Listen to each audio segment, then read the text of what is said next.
Hello and welcome to my channel. My name is Venus and today I want to talk about 10 books that I think would be perfect to read this fall.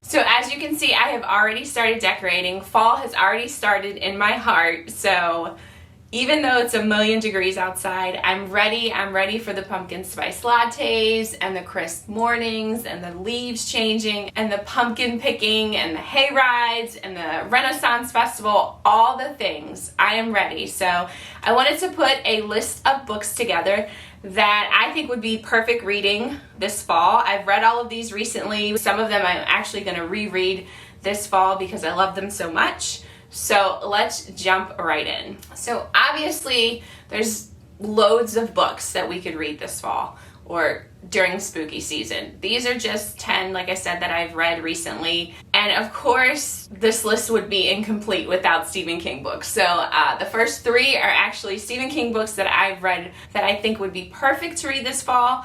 One of them I'm actually planning on rereading either in September or October. So the first book I want to talk about is Pet Semetary. This book, I did a vlog about it, so I will link that above. If you want to check that out, I go, of course, into deep detail about it, and it's my thoughts, but I love this book. It had all the creepy vibes, all the spooky vibes. So short synopsis about Pet Semetary. This is about a family that moves to Maine, the Creed family that moves to Maine. Lewis Creed is the father, and they live across a busy road from a man named Judd, and he becomes kind of like a father figure to Lewis, and he tells them all about the town and shows them a pet cemetery that is in the woods behind their home. A traumatic event happens in their family, and all of the crazy, spooky Stephen King things happen from there. And let's just say sometimes dead is better. If you know, you know. The ending of this book was absolutely wild, and I think it's perfect to read this fall. The next Stephen King book that I want to talk about is Salems. I read it for the first time last year with this like vintage edition that is completely falling apart. I plan on rereading it this fall, probably in September, with the new edition. Thank you, Target, for the sticker. But apparently there's a movie coming out. I don't know too much about that. So this book centers around Ben. He is a writer. He lived in this place called Salem's Lot, 25 years ago in this book. And he's come back to the town to research and write a book about the Marsden house in this town that he had a traumatic experience in when he was younger. And while he is there, he discovers that the home has been bought by this man who he hasn't met yet. He's apparently like out of town, but he has like almost like this assistant who's going around kind of doing his business while he's away. And around the same time that these two men take over this home, a young boy dies and his brother goes missing. And then the story goes from there. And it's very creepy. I loved this book so much. Again, another perfect book to read this fall. So I'm not going to say what the specific creature is in this book. It's not actually on the back of the cover. And I went into it not knowing anything about it and was kind of surprised. So if you don't know anything about Salem's Lot, I'm not going to spoil it for you. Most people that talk about it do kind of talk about what the creature is in this book, or the monster, or whatever you want to call it. But I'm going to leave that as a mystery for those of you that don't know. But it is definitely creepy. This house, is it the Marsden house? Yeah. The Marsden house is so creepy, and once they are in the house and there's scenes that take place in it, it's scary. So I loved it. Another, like I said, great book to read this fall. So the next Stephen King book that I want to recommend for fall is 11/22/63. It takes place in fall, 11/22/63, but it's not scary at all. And it's a chunker. But I think that this book is perfect to just curl up on the couch with a nice warm blanket, glass of wine, or like coffee or tea, whatever you know, just something cozy, and some fireplace going or some ASMR on a television, whatever. Just setting the mood and just getting lost in this story. So this story is about Jack. He is friends with Al, who owns the diner in their town, and while he's there, Al shows him in the back of his diner that there is like a portal to September 9th, 1958. And Al has become very sick, and he has asked Jack to continue his mission to stop the assassination of JFK. So to use this portal to go back in time and to basically change history. And after a trial run of going through the portal, Jack agrees to take on this mission. And this book is so rich. The characters are so well developed. You really just fall in love with all of the different people that Jack meets along the way, because he's there for years. I mean, he enters the portal in 1958, and then obviously the assassination doesn't happen until 1963. So he sits with these characters for a long time. There's like action scenes in it, and there's a romance in it. It's just such a great, great book, and I think it is perfect, like I said, to just take out some time, don't rush through it, and just sit back and enjoy this story. So perfect read for fall. The next two books I want to talk about are both by Grady Hendrix. He is a horror writer and has become one of my favorites so far, one of my new favorites. And the first book I want to talk about is the Southern Book Club's Guide to Slaying Vampires. This book was so fun. It's scary, it's creepy. The vampire in it is not like sexy vampire. He is scary. And it has great commentary about how women were treated in the 90s by their husbands. There's racism in this that's explored. There's some gruesome scenes in it that I still can remember to this day. There's some humor in it as well. I still remember sitting on my couch reading this book. I feel like I read it in a few sittings.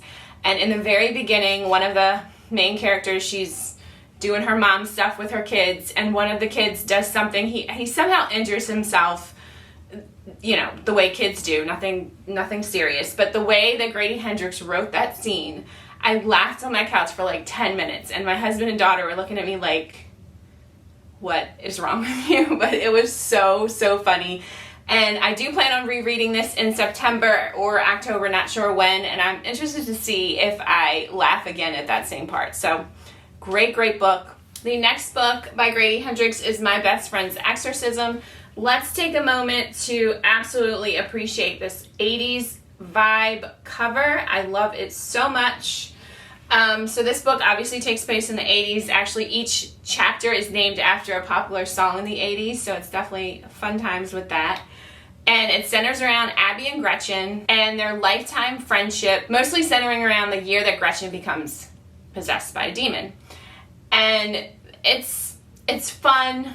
There's some, again, Grady Hendrix can write some gruesome scenes, so there's some gruesome scenes. And there's humor in it. There's all the 80s vibes, but really at the heart of this book is friendship and loyalty. Abby goes to great lengths to try to save Gretchen, to perform this exorcism to get this demon out of her friend. And I truly enjoyed it, and this is another book that I do plan on rereading this fall, so check this out if you haven't. The next book I want to talk about is Cirque Beserk by Jessica Guest. This is a slasher book that I read for, I believe it was the Spring Flingoween Readathon that's held by Gabby from Gabby Reads and Olivia from Olivia Loves a Latte. And I do have a vlog about reading this book, but I had so much fun reading this book. So in this book, there was a massacre at a local carnival in 1989. And 30 years later, there's these bunch of senior kids who are on their senior trip, and they decide that they want to go visit this abandoned carnival where all of these murders happen. So you can only guess what happens to these seniors.